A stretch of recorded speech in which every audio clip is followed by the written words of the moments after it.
Hello and welcome to the Daily Mill for Friday the 17th of January 2025. In today's Millwall news, that defender that I was telling you about yesterday that I was kind of really excited about, well, guess what's happened? We've only gone and confirmed the signing.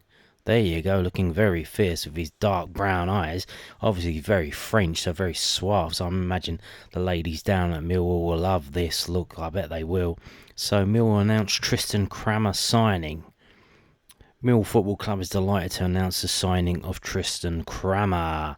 This is from millfc.co.uk, the club's official website. A 6'4" centre-back joins from Brentford on a long-term contract for an undisclosed fee and becomes the Lions' second signing of the January transfer window. The Frenchman, who rose through the ranks in his homeland, first tasted English football at the B-side, see what they've done there, in August 2020. Before moving on loan to Bristol Rovers in the summer of 2023. Crama played 34 times in league and cup for the Gas across the course of the 23-24 campaign, going on to become a firm fans' favourite at Exeter City for the first half of this current season, as he scored 4 times in 26 appearances for the League One side, including the winner against Charlton Athletic. Hey! Highly rated, Crama will now join Alex Neil's squad for the second half of 24-25 season and will be eligible for Saturday Sky Bet Championship visit of Hull City. Tristan is a player we've been watching for a while, said the Lions Director of Football Steve Gallen. He's a young, mobile centre-half who can handle the ball. There were a few clubs in for him, but he chose us, and I'm really pleased we managed to secure his signature. I look forward to him being part of the football club for years to come. There you go. They've had him, basically, it looks like they're giving him a tour of the ground. And here we go. Mill TV Plus, if you're not a subscriber, you can get 10% off by using the code TRIS10. Ha ha ha. How droll, Niles, how droll. So there you go. We have signed this promising young man, only 23, doesn't look like, 24, 23? Where was it? Was it here? I told you yesterday, no. Yeah, he's only 23 or 24. Oh, he's going to be 24 this year in November, I remember from yesterday's video. So, this is good stuff, in my opinion. I don't know, wow. Like, obviously, we've yet to see him play, but, he looked very good in League One for Exeter, who, are not doing too well at the moment, but, you imagine if you get him alongside Tanganga, no offence to Jake Cooper. But what does this mean? Like they said here, he's eligible to go in against Hull. Is that him in for Jake Cooper then? Are we going to switch to 3 centre-backs? Because he's good on the ball as well, and Tanganga is as well, to be fair. So they can move forward into midfield, which if we do play 3 centre-backs, that should allow, when we don't have the ball, when we do have the ball, for them to go forward and bolster, our attack, and then the midfielders can go forward as well. And even if they can just go into midfield and cover the spaces and be comfortable on the ball. So we wait to see. Obviously the game tomorrow is early in the morning. If you didn't know, that whole game is 12:30 kickoff. It's going to be on Sky Sports Plus. We wait to see, what the squad looks like, what the team looks like. Well, obviously, Rome wasn't built in a day, and Alex Neil did say it's going to be evolution, not revolution. So we wait to see. But this is looking promising. Connolly in, Bradshaw out, and this guy Tristan Crama coming in. He is looking good. So, why did he join us? Well, it's because we're Millwall, obviously, but from his point of view. This is from LondonNewsOnline.co.uk, the South London Press. Mill New Boy cites Alex Neil's work at developing centre-backs as a lure from after making a switch. New Mill centre-back Tristan Crama has talked about Alex Neil's history of developing players in his position as one of the factors in joining from Brentford. Now, how did he know that? His agent told him that? Is this like a business decision? It's kind of weird that he would know that, unless he's done his homework. He knows what he's talking about. The defender signed a long-term deal with the Championship side and is available for tomorrow's home game against Hull City. Asked about the attraction of working with New Lions head coach Alex Neil, Crama told Millwall TV. I can name names. He had a lot of young centre-backs he developed. Seth van der Berg, who is at Brentford, Ben Godfrey and Ben Davies. As a young centre-back, you need to have someone help you develop. And that's what the gaffer can give me. The club watched me more than 20 times. It means a lot for me. It means they are really interested in me. It's been a long journey for me since I joined Brentford. I had two good loans and now I needed to secure a long-term project, and that's what Millwall offered me. I spoke to the gaffer. He made me feel very comfortable. When I first joined Brentford, I couldn't speak any English words, apart from things like hello. And it was during COVID as well. I came in at 18 and I couldn't see my family for most of the year. It hasn't been easy for me, but year after year, I have taken it step by step. I can't wait to play. I would prefer to be in League One and playing every week than in the Premier League and be on the bench every week. And being on the pitch is the best feeling. So there you go. Now, obviously, he wants to play, so he's not here to be on the bench. You can see that in the last thing. Now, is he coming in to replace Tanganga, who might be leaving? Whether that's next week or whether that's in the summer, maybe, but we wait. Like I said, we wait to see. He says here, he says, he wants to be playing, which, that I did raise questions that he went on loan to League One last season. Why would he go back to League One again? And it seems from that last sentence that he wants to play. So he probably went to a place where they basically guaranteed to play him. And that was a League One club. I imagine in the Championship teams probably wouldn't do that deal.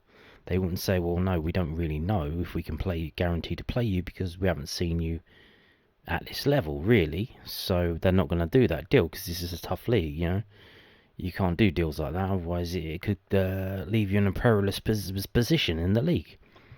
So that's seemingly the reason why he went back to League One on loan, because he wanted to play all the time. Now again, that's another thing. If he isn't playing all the time here, how's that going to affect him? Hopefully, he puts his head down and keeps on, but we wait to see. Have we had any French players before? I know we had Kiné, who was French, Belgium, Belgique. We had the guy, was it Abu Fakano, who's French African, I think. But again, have we ever had a French? I don't know. I'm not sure. He's giving me Ginola vibes for some reason, but he's a defender, so wow. This is very interesting. Don't you agree? Now, FA Cup game away at Leeds, 4th round tie. We got the date. We got the time. It's going to be in the early afternoon, 12:15 kickoff. Does that mean it's going to be on TV? Well, absolutely not. No, it won't be. So that seems to be it's just a safety thing. But there you go. So this is from millfc.co.uk. Mills Emirates FA Cup 4th round tie confirmed. It will take place on Saturday the 8th of February, so it is still on Saturday. It's kick-off at 12:15 p.m. The Lions saw off Dagenham and Redbridge in round 3, whilst Leeds defeated Harrogate Town 1-0 at Helen Road to set up the fixture in Yorkshire. Wow, they only beat Harrogate 1-0. Ticket details will be confirmed, which means that they are still haggling, I would imagine, over how much they are going to F us in the arse about, reducing the amount of tickets that they have to give us. It's supposed to be 15%, but if the police and the council say, well, no, that's too dangerous, we can't have that, and then they'll just reduce it. So, but then you would imagine changing the kickoff, you've literally, that's helped you out, is it not? Because it means, I would imagine they've done that so that the end of the game doesn't coincide with the sun setting when the darkness comes. The darkness. Did I have street lights in Yorkshire? They must do now. It's 2025. But yeah, that's why they've done that. So there you go. So as I speculated on Sunday, I'm gonna pat myself on the back now. When the draw was made on the Sunday, and I'm filming the video, I was going through it, but basically, is our game going to be on TV? And I was going, well, probably not. It's probably about the 7th or 8th choice.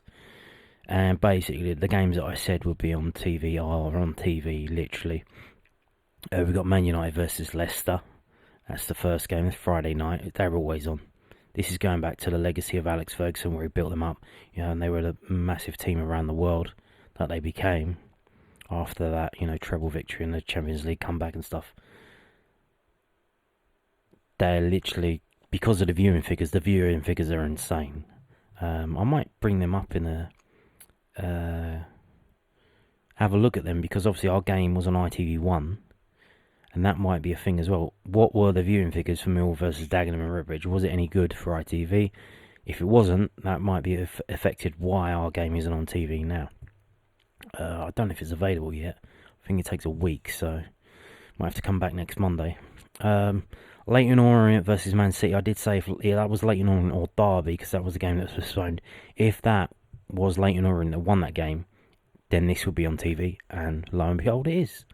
Birmingham Newcastle. I suggested, that might be on, because obviously Birmingham are a massive team in League One. They've spent so much money on basically championship quality players, to be fair.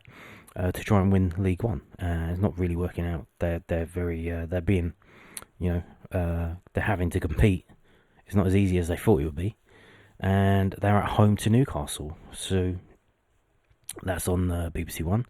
Then we've got Brighton versus Chelsea. You expected that to be on. That's interesting. That's a Saturday night, 8:00. Which, the journey to Brighton is by train is a very easy one to do from London. Very easy to get back as well. I think they're running basically most of the night, aren't they? Not up to 2 a.m. or something stupid like that. And then we have Blackburn. Well, this is on ITV, on BBC iPlayer, so that's not really on TV. Plymouth Liverpool, that was guaranteed to be on. Aston Villa Tottenham, Tottenham are a bit of basket case club, really, but they are attacking, but they're very weak at the back as well. So that should mean a lot of goals. Obviously, that didn't work out against Tamworth. That game ended 0-0. Doncaster Palace, could that be Romain Esses' debut for Palace?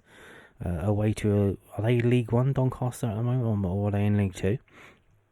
Live on iPlayer, so and that's not on TV. But Exeter versus Nottingham Forest again. So literally all of the fixtures that I said would be probably the first 6 or 7 choices have become so, really. And you would imagine the other games that aren't on, not really much there apart from Leeds Millwall. So there you go. Now moving on to this. So let me show you. Where is it? Right. So you got the big game here: Plymouth versus Liverpool. Okay, you seen that? That's on Sunday. So because that game's been moved to Sunday, for some reason,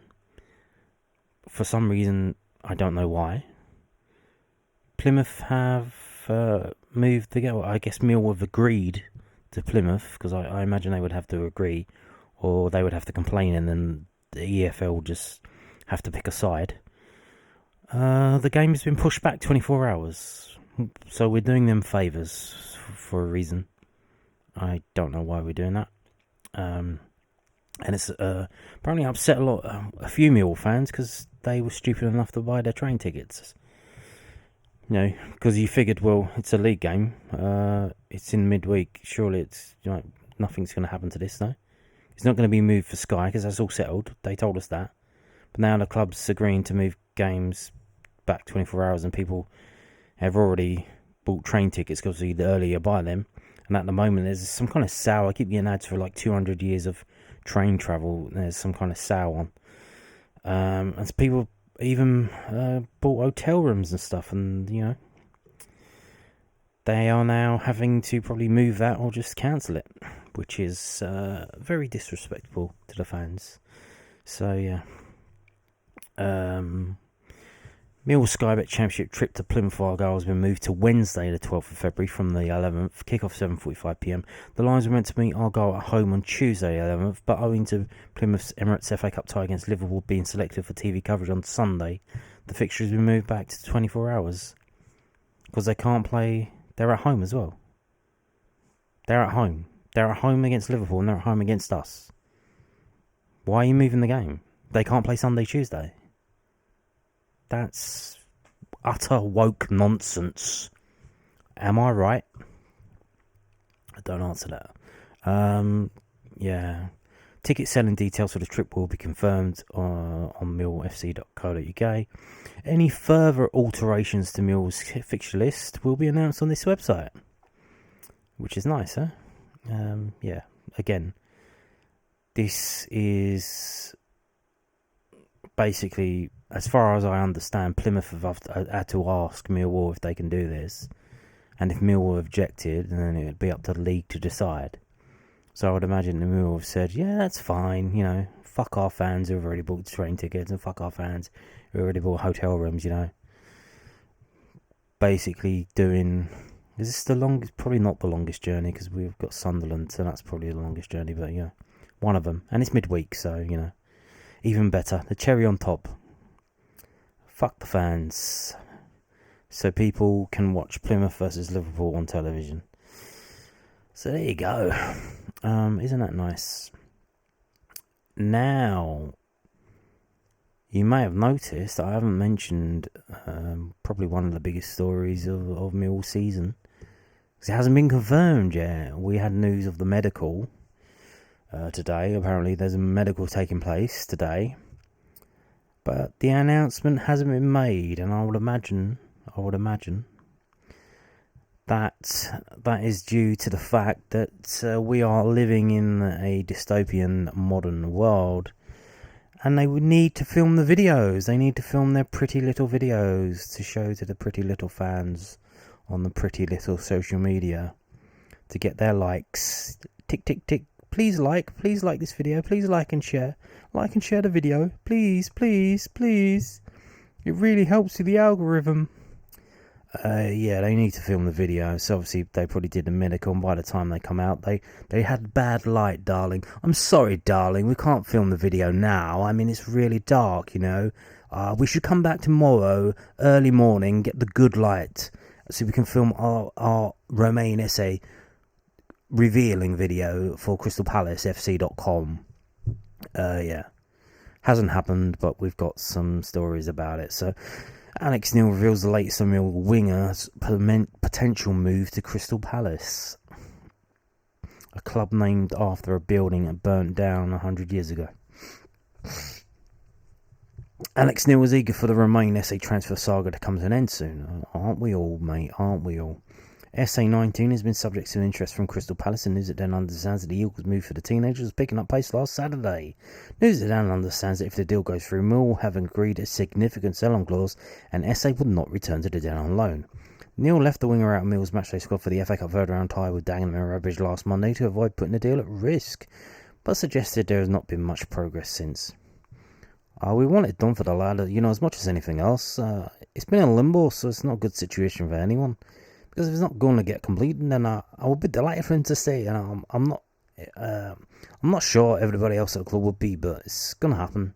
Let's get across the line and let's get it finalised. And we can start to plan on what our next steps look like.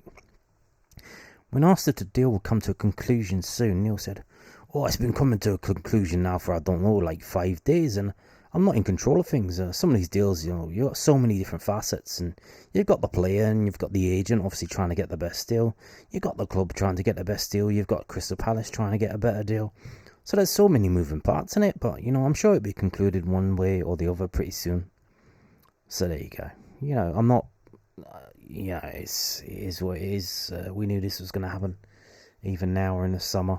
And the money that comes in from that is probably enough to run the club for a year or two. So and this is the model. So if this upsets you, and there's a lot of fans that get moaning and being a bit upset about this online, this is what the model is. This is what it's going to be now. And you think, well, this is like, you see a play, you like the play, you think, well, this player's great, and then, who wants to buy this player? Bidding, who wants him? Going once, going twice, sold to the highest bidder.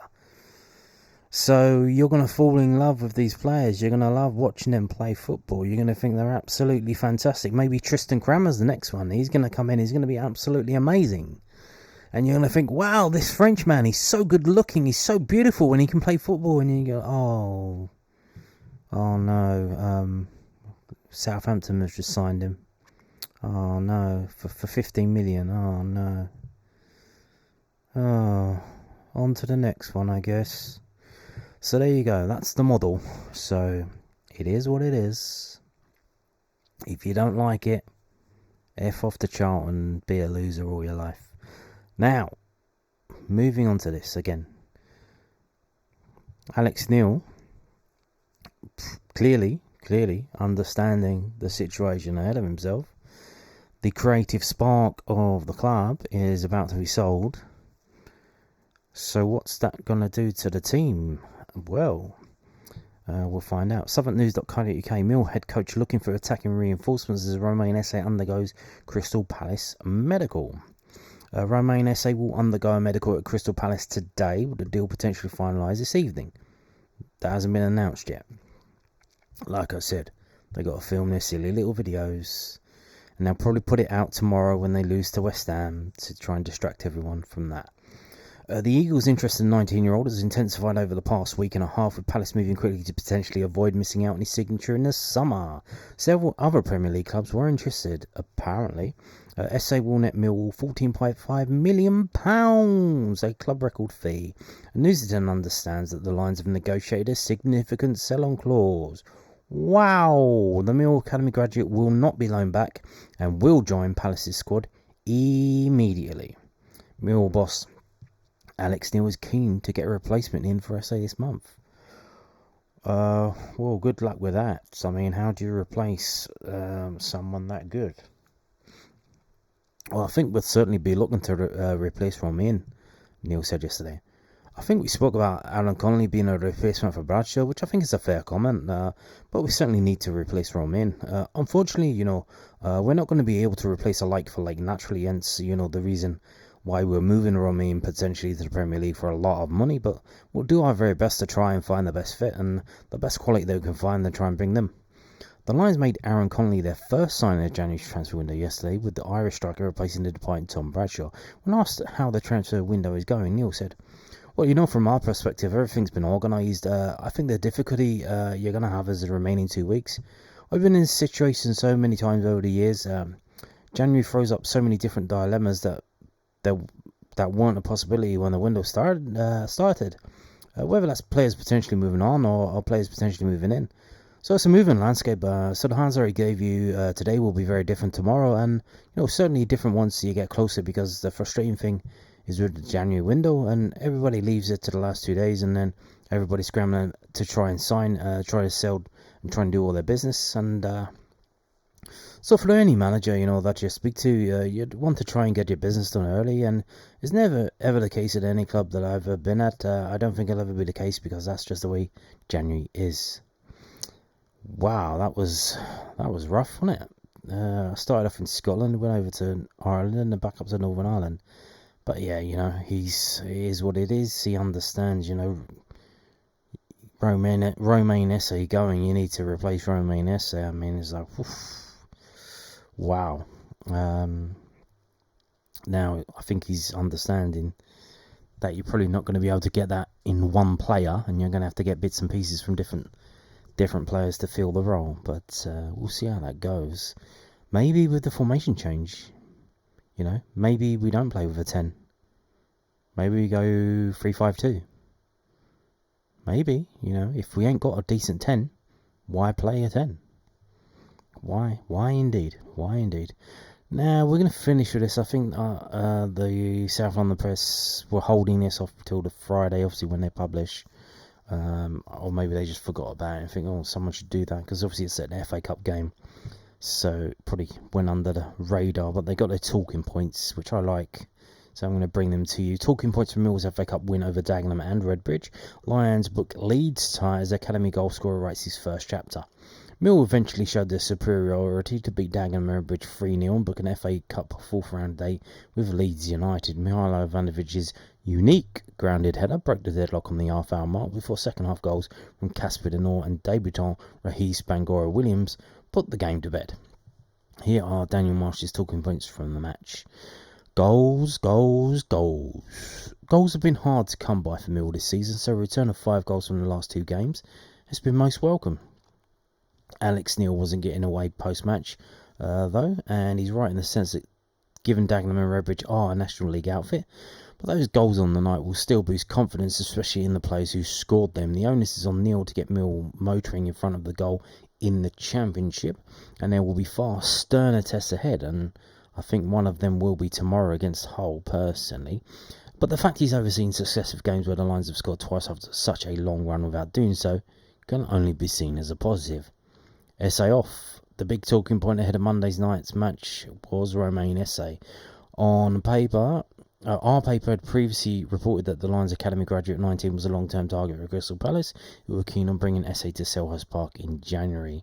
Alex Neil confirmed post-match that Esses' omission from the squad was due to the fact that his move to the Eagles is progressing, and that would indicate we've seen the last of Esses in SC16, with Palace minded to keep the England under-20 starter around should they wrap up a deal which would net the Lions a club record fee. Anybody who's had the pleasure of watching Esses this season knew that his day was a foregone conclusion. It was all about enjoying him while we could, and didn't we just? I don't know if I said this in a video or I was thinking about it today. I think personally, if we were right now, as I'm speaking to you, in the playoff places, or we were competing to be in the playoff places, as in 7th, 8th, 9th, 10th.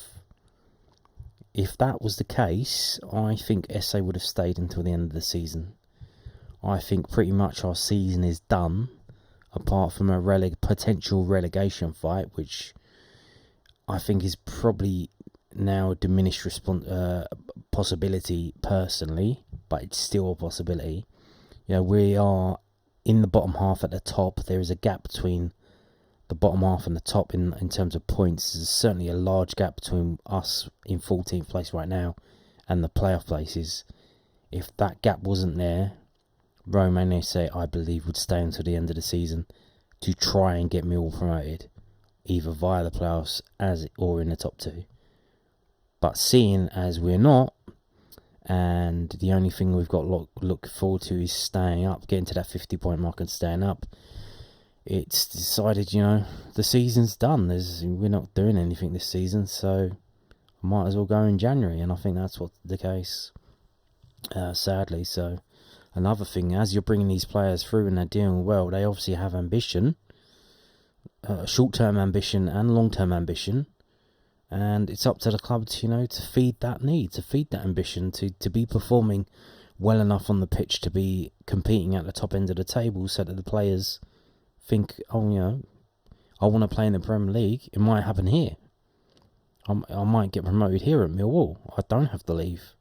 Which, again, that will probably screw up the model, because I guess it doesn't, because you still go up and you get the money from the Premier League, but then they could still sell them, you know, to a team higher up in the Premier League if they could, or to abroad, if they've got money abroad nowadays. I don't know, the economy is not doing too well, but you know what I mean. So if the club's competing on the field, the players are going to stick around. You know, if they're playing and they're winning, what more do you want? Well, money, but yeah, I mean, like I said, short-term ambition and long-term ambition, you know. A welcome return, a first win for Alex Neil, but perhaps the real result of the evening was getting Jake Cooper and Billy Mitchell back out there. Indeed, yes, indeed. The Lions have sorely missed their captain, who has struck up a formidable partnership with the ever impressive Jafet Tangang, and he was head and shoulders above the rest in both penalty areas, teeing up Ivanovic for the volley that led to the Serbians' opener. Mitchell was just as impressive in the injury room alongside Castellano. His ability to keep the ball moving is a huge plus for a team that struggles to make possession count, and it felt like his energy in the injury room gave Denor more of a licence to roam, punctuated by a burst in the box for Mill's second goal. The fact that both are fit and firing is a major plus for Neil, with 2 L's for some reason, although the Scot was missing the likes of Duncan Watman, Macaulay Langstaff and Tom Bradshaw through knocks. No, Tom Bradshaw, obviously his deal was in the works, so that's why he didn't play. And, they just say he's injured when he isn't. Now, that's, if we know that they're telling us Simon Fleming was injured when he wasn't, maybe they didn't know, but they're telling us that Tom Bradshaw was injured when he wasn't. There was a deal going for in the background. Then, are we going to see Macaulay Langstaff leave on loan? Duncan Watmore, probably not. He probably is injured because he's injured all the time. But Femi is hobbled off midway through the second half too, and with Esse out the door, prolonged absence for the former Reading man will surely force Mill to accelerate any transfer plans. Well, yeah, not only that, but Amaku as well. So Amaku's out till March. Femi is he fit enough to come back tomorrow? Do you want to risk him? Can he do 90 minutes? You don't know. The magic of the FA Cup may be on the wane. Monday night fixtures don't help, yeah. But fortunately for Reece Bangura Williams, he had some in his boots. The 20-year-old debutant celebrated his new contract with a classy goal after some slick footwork that wouldn't have looked out of place on Strictly. Nobody should be getting carried away just yet, but there's something quite fitting about Bangura Williams' emergence coinciding with Esse's imminent departure. He was joined on the field by 17-year-old Sheldon Kendall, another product of the Lions Academy. Whether they can follow in Esse's footsteps remain to be seen, but Monday night was the first chapter in their own story. Indeed. But again, there are players, who are out on loan, who are doing equally as impressive, but not for Millwall. Kamal Grant at Bromley and Henry Erner Allchurch. So, there you go. Now, talking of Femi, we got an update from southernnews.co.uk. They've been speaking to the manager, or the head coach, whatever you call him. Millwall boss provides update on Femi Aziz and shares timeline for Josh Coburn return. Alex Neil said it would be a judgment call whether Femi Aziz will feature Mill's clash with Hull City tomorrow at the Den. Aziz, 23, started for the Lions in their FA Cup third round tie against Dagenham and Redbridge on Monday, but was forced off in the 63rd minute. Well, Femi will be a judgment call, so hopefully we'll get him on the grass tomorrow, Neil said. I'm not quite sure yet. It's definitely not long term. It's whether he feels ready or whether he's good to go or not.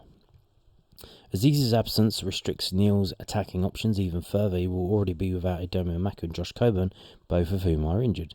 Coburn, 22, has been out with a broken metatarsal since Mill's 1-1 draw with Oxford United on November the 30th, and the Scotsman thinks he will not be back until next month at the earliest. Oh my God, we were told January, and now we're being told it's February. Well, Coburn is more of a longer term one, so he won't be ready for the remainder, I think, of this month. So that's disappointing. Obviously, he hasn't been drinking his nourishment milkshakes or things like that. I mean, what's taking so long? They inject him with stem cells or something? Can they not get this moving along? How can you be 22 and you have a little fracture in one of your little bones in your foot and it's not healed yet? November, so from November, like a whole, nearly 2 months, he's not fit yet. Oh dear. So yeah, there you go. Now, moving on to this. We're going to start talking about the game now, finally. Obviously a lot going on today, eh? Alex Neil previews Mill clash with Hull City tomorrow and outlines how he plans to get the Lions scoring. Alex Neil thinks Mill's match with Hull City tomorrow at the Den will be decided by who damages who the most in transition. Well, yes. Hopefully, Hull City aren't reading this. Can they read in Hull City? I don't know. Hull currently sit 22nd in the Championship and lost 7 out of their 8 games prior to the festive period, a run of form that saw head coach Tim Volta lose his job. The Tigers appointed ex-Southampton boss Ruben Sellers in December, and he's helped stabilise their form. Well, that's fantastic, isn't it? Just in time for us to play them. Hull have only lost 1 of the last 5 league games. Oh no. And they beat 5th place Blackburn 1-0 away from home on December the 29th, 2024. Oh, come on, really? I think they're unusual in terms of how they play in comparison to other teams. I've watched about 4 of their games over the last couple of days, and it's a challenge in terms of how they play, and I think they're good in terms of pressing the ball. I think they're quick in transition. I think that, transitionally it'll be an interesting game in terms of who damages who the most. When asked if a home game against Hull presents an opportunity for Millwall to get on the front foot, Neil said, every game we've got to go and do our level best to try and win, and there won't be a game that we'll face that I'm not going to go and try and win the match. Now, there might be different sort of aspects and different tactics that I'll deploy to give us the best chance of winning the match, and that's a different conversation.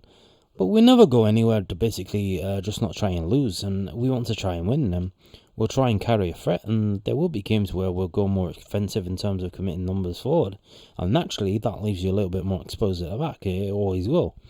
You can't have one without the other, and what you'll find is that we are too expansive. People want us to be more defensive, and if we're too defensive, people want you to be more expansive, and that's just the way it works. I want to try and strike that balance, but also when I'm doing it, in the back of my mind all the time, I'm making sure that I'm asking the players to do something that they're more than capable of doing and keep comfortable doing. And I think that's where my starting point is, and then from there on, I know how I want to try and play. Last time out, Millwall comfortably beat Dagenham and Redbridge 3-0 in the FA Cup third round. However, Neil is not reading too much into that performance. As I said after the game, it was a good performance. It was a strong performance, and we've scored 3 goals, we've kept a clean sheet, and we've got some young players on the pitch, and, there's nothing not to like about what happened that evening. But it doesn't have any bearing on what the result of the performance is going to look like against Hull. Each individual game is very, very different.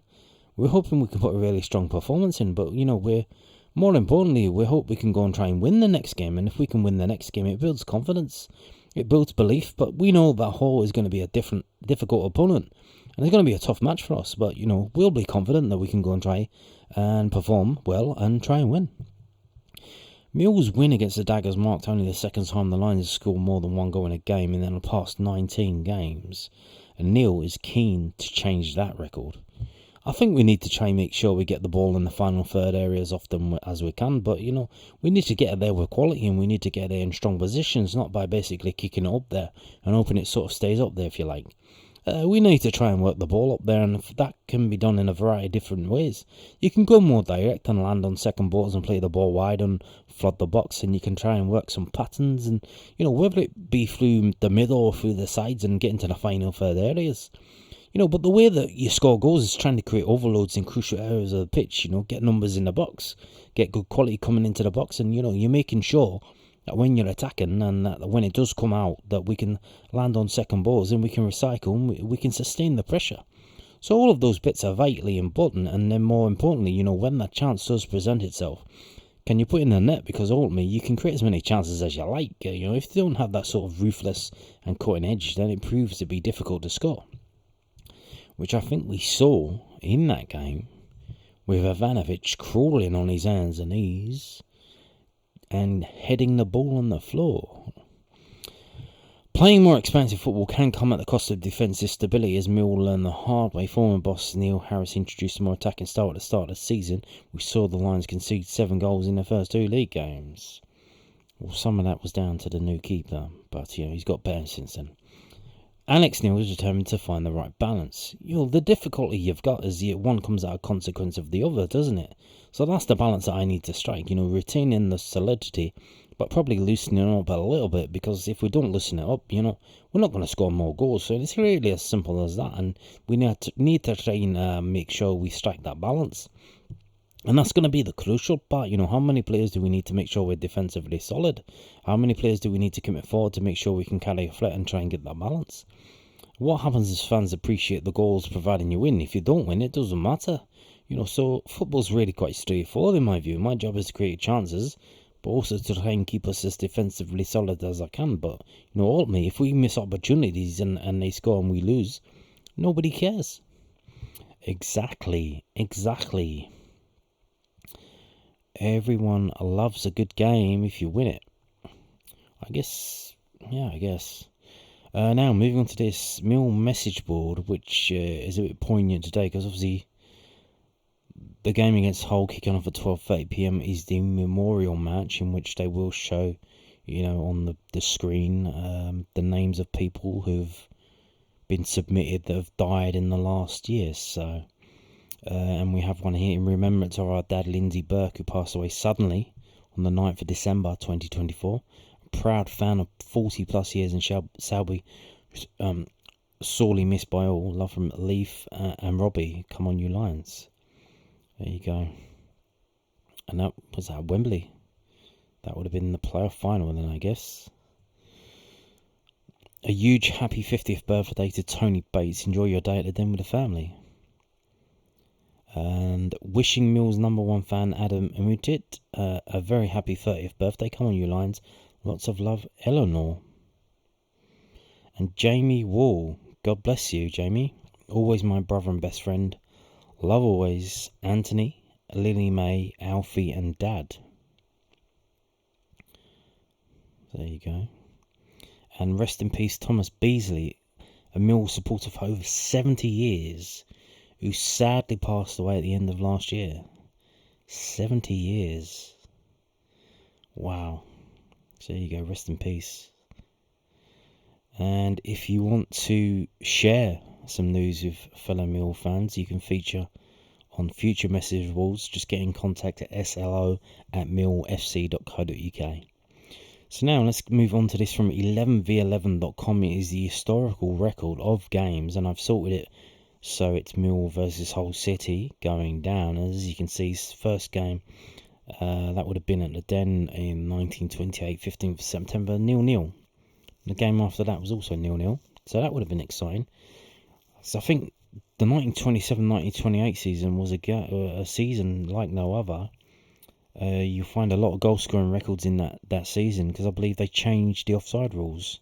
So I think our record score would have been there or thereabouts, where we beat Torquay United 9-1, and there were other similar fixtures around about that time. I don't know if it was 26-27 or 27-28, but to get a 0-0, I mean, the fans were probably spitting feathers. They probably want their money back. But 0-0 it was.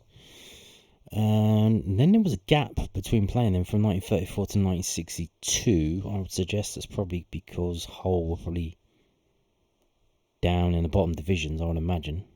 And I think Hull City have been a very successful team, really. The first defeat came in 1963, which is interesting because the season before we beat them 5-1 in 1962, September. And then almost a year later, 7th of September 1963, we lose 1-0. And that loss is only one of 1, 2, 3, 4 defeats. And I counted this up earlier.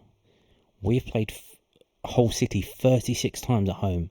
We've only lost 4 times. 4 times. And 3 of those have been 1-0 defeats. In February 2013, in August 1986, in September 1968, and in September 1963.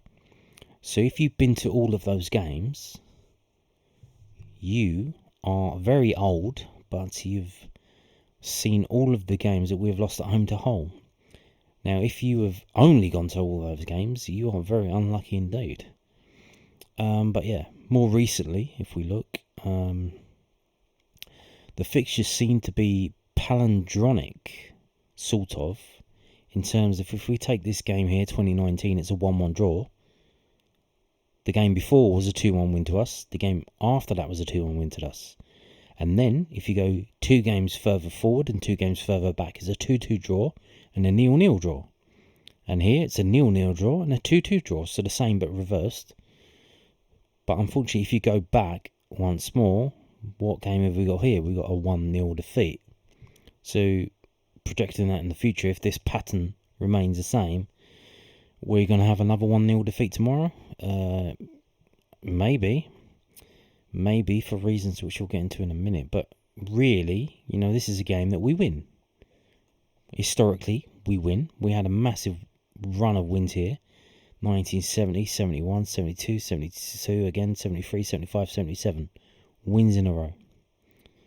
But more recently, however, it's draw central.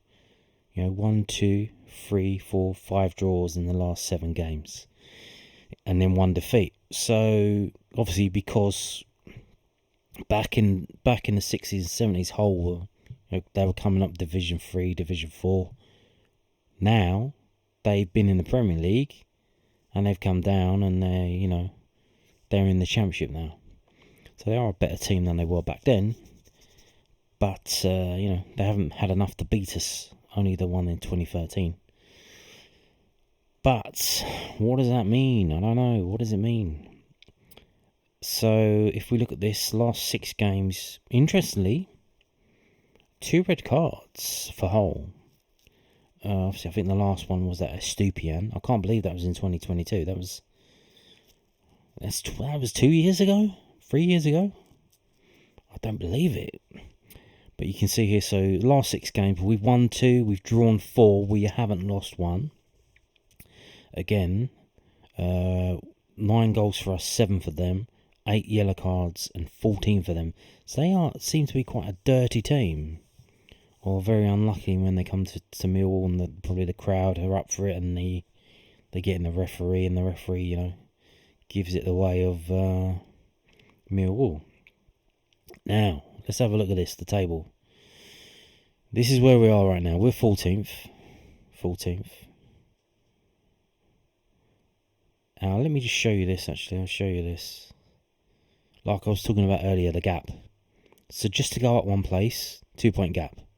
And then from that, it's a 2-point gap. And then from that, it's a 2-point gap. So literally, if we win tomorrow, the best we can do is go above QPR, and that's only if they don't win. If they draw, we'll go above them because they've got a worse goal difference than us. But that's it.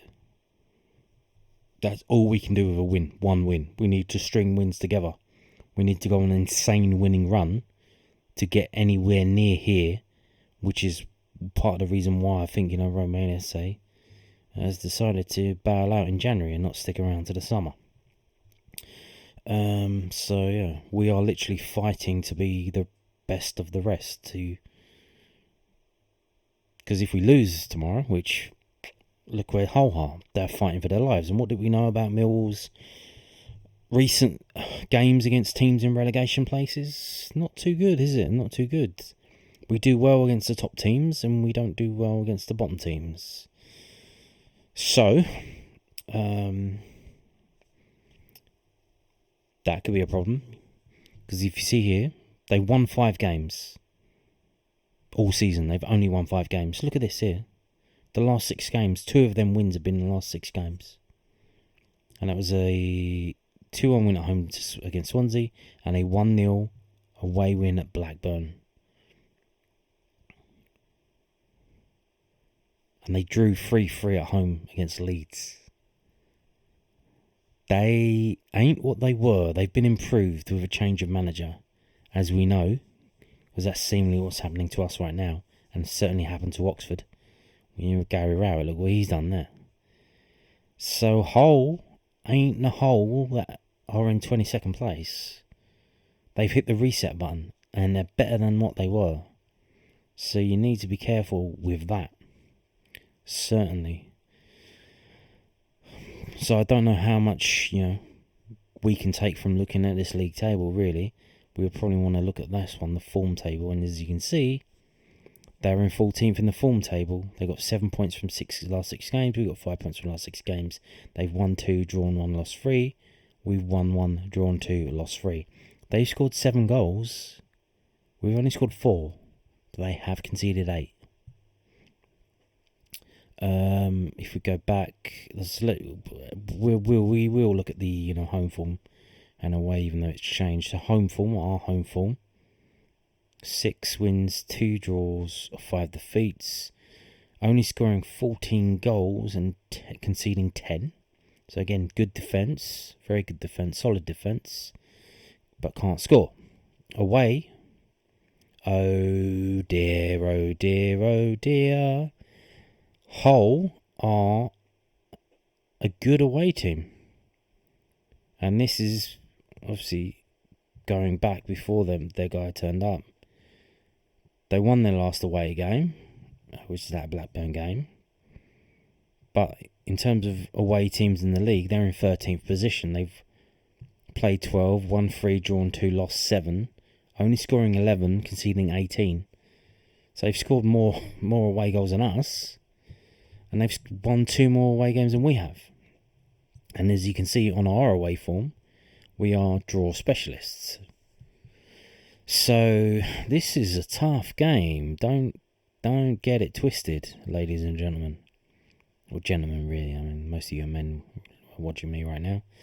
So here's the actual 6 home games for Millwall, the last 6, and for Hull, the last 6 away games. Again, looking at it, apart from that Middlesbrough game, if we're looking at Hull games, the rest of the other games have been tight. You know, they lost 1-0 at Oxford, they lost 1-0 at Luton, they lost 1-0 away at Hull, but they did win 1-0 away at Blackburn. So, in certain games, they are keeping it tight. Only conceding 1 goal and failing to score. So, they have failed to score in 4 games, which suggests, 10 games. So, in terms of messing with the defence, although you have to really, because you bring in Cooper in, even though he did play on Monday, he's coming in. Is he actually fit? He's fit enough to play in a championship game? He played against Dagenham, but do you bring the new guy in? Do you change the formation? Because the defence is probably going to be the thing that wins it for us, really. So we wait to see about that. Because in 3 of these games, Hull have failed to score. And when they have scored, well, they've scored in 3 of them.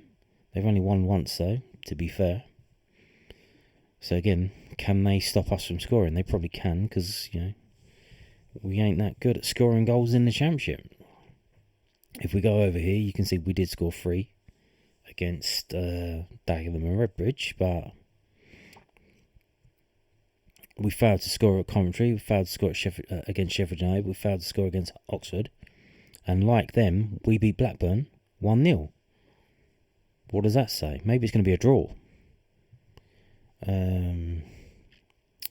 We'll see, but pretty similar in terms of there's an odd result that stands out, but otherwise a binary 1-0, 1-1, 1-0, 0-1. Same for them, really. So again, it might be a draw. Strengths and weaknesses. We have a lot more strengths, they have a lot more weaknesses, which is interesting. Obviously, don't know how much that holds up in terms of the new managers coming in. They attack down the left. Their left, not our left. That might be good. Keep doing that. Don't go down where Joe Bryan's playing. Go down where Ryan Leonard's playing. Do that. Match facts. Millwall are undefeated in their last 7 home matches against Hull in all competitions. Lovely jubbly. Millwall failed to win 10 of their last 11 matches. Yes. Do not forget. Do not let the result against Dagenham blind you to the fact that we have failed to win 10 of our last 11 matches in the Championship. Hull are undefeated in their last 5 matches against Millwall in all competitions. So in terms of draws, this includes home and away games, by the way, that one.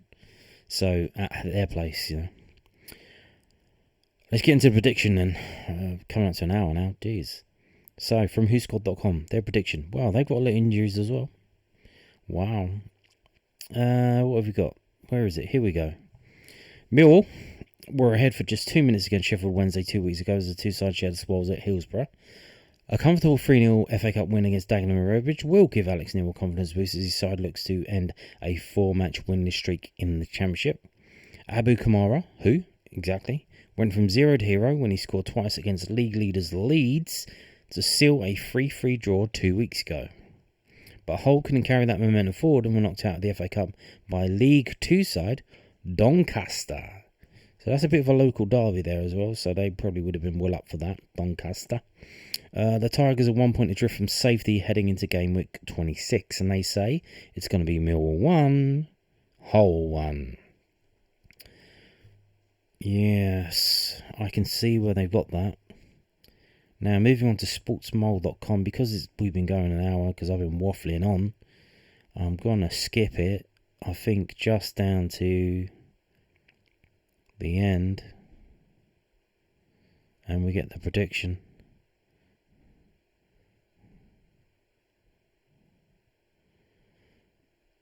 So, they say Millwall 1, Hull City 1.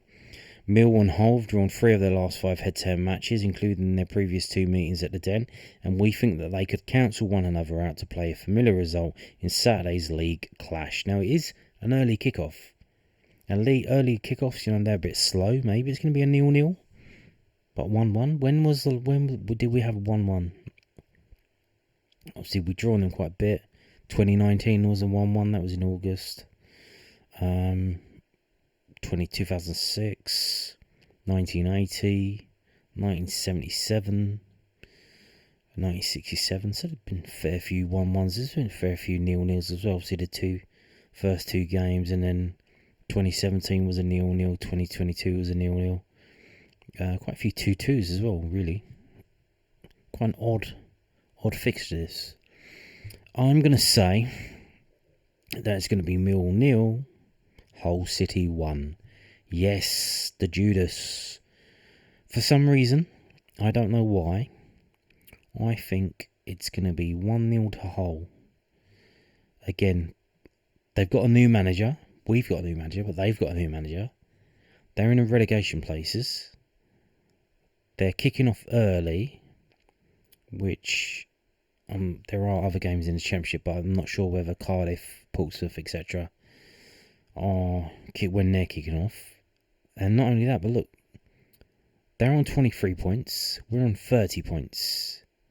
If they win tomorrow, they close the gap to us to 6. So they drag us down into it, which is what we don't want. But they want it, and they're probably going to want it a lot, And like I said, I can see this, being... They did it to Blackburn. They beat them 1-0 away. I can see them doing it to us. All they have to do is, defend and just have one shot on target and have it go in, and then they can end up winning the game. That's all they need to do. So it's either going to be 0-0 or 1-0 to either team, but I'm going to go for 1-0 to Hull. So we'll see how that turns out. Hopefully I'm wrong. I don't want to be right. I did call the Dagenham game 3-0. That wasn't a hard one though, but this one I get the feeling, everyone's happy, everyone's hyped up. Even though, the reality is we've lost our best player. He's going to Crystal Palace. We're getting a lot of money for him. But he's very creative, spark-wise. What else is going on? We see in the Dagenham game, George Hunham was playing in the 10 role. When Femi Aziz got injured and George Hunham went over to the right, he was 100% better there. He was insanely better there. So why you keep playing him in the middle? It doesn't make sense. Obviously, if he wants to play there, what he wants to do, it doesn't really matter, you should play where you're more effective. It's visibly we can see that you're better on the right. And obviously, we wait to see if Femi Aziz plays. We wait to see if the French guy plays. Wait to see if Connie plays. Probably be on the bench. We wait to see if Bangor Williams plays. Did he think he's up to the Championship standard, or was he just in because we're playing against a National League team? We wait to see a lot of things, and I'm not quite sure. Obviously, the transfer window isn't closed yet. We've got 3 more weeks. We've got a game the next 2 weeks. We've got Saturday, Tuesday against Hull, Cardiff, Luton and Portsmouth. So we wait to see what happens. And again, early kickoffs. Do we do well in early kickoffs? I'm not so sure. I think it takes it out of the atmosphere for for us at home. I think away it probably doesn't really matter, because the fans who go away, they're very vocal. They sing a lot. They're very fierce fans. But at home, I think it just puts a dampener on it. So I'm going to go 1-0 to Hull. And on that note, sorry for wasting your time. Thank you for watching if you're still listening, and goodbye.